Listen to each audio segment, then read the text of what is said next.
Congress senior నేత VH Hanumantharao Telangana ముఖ్యమంత్రి రేవంత్ రెడ్డిపై తొలిసారి తీవ్ర స్థాయిలో మండిపడ్డారు.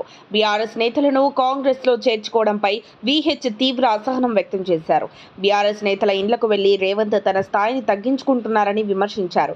గత అసెంబ్లీ ఎన్నికల్లో బీఆర్ఎస్ ను కాదని తెలంగాణ ప్రజలు కాంగ్రెస్ ని గెలిపించారని, అలాంటప్పుడు లోక్సభ ఎన్నికల ముందు బీఆర్ఎస్ నేతలను పార్టీలోకి ఎలా తీసుకుంటారని సీఎం రేవంత్ సాబ్ ని విహెచ్ ప్రశ్నించారు. బీఆర్ఎస్ నేతలను పార్టీలోకి తీసుకొని గత 10 ఏళ్లు కష్టకాలంలో కాంగ్రెస్ పార్టీ కోసం అండగా నిలిచిన కాంగ్రెస్ పార్టీ నేతలు, కార్యకర్తలకు అన్యాయం చేయొద్దని సీఎం రేవంత్ కు విహెచ్ విన్నవించారు.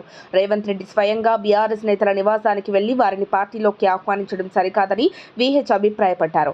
ఆయన తన స్థాయిని తాను తగ్గించుకుంటున్నారని ఆగ్రహం వ్యక్తం చేశారు. అయితే రేవంత్ రెడ్డిని తాను కలిసి ఇవన్నీ చెబుతామంటే తనకు సమయం ఇవ్వటం లేదని వి హనుమంతరావు ఆరోపించారు.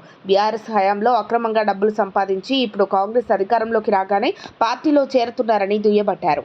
కాంగ్రెస్ క్యాడర్కు న్యాయం చేయకుండా మన వారిపై కేసులు పెట్టిన వారికి పెద్దపీట వేయడం సరికాదన్నారు. బీఆర్ఎస్ ఉన్నప్పుడు తాము ఎక్కడకు వెళ్లినా కేసులు పెట్టారని గుర్తు చేశారు. కేసుల వల్ల ఎప్పుడూ కోర్టుల చుట్టూ తిరగాల్సి వస్తుందని వీటిని ఎత్తివేయాలని కోరారు.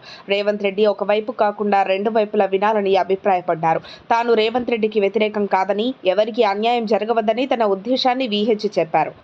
మొత్తానికి పార్లమెంట్ ఎన్నికల ముందు కాంగ్రెస్ లో భారీ చేరికలు జరుగుతున్న వేళ కాంగ్రెస్ సీనియర్ నేత విహెచ్ కమెంట్స్ హాట్ టాపిక్ గా నిలిచాయి.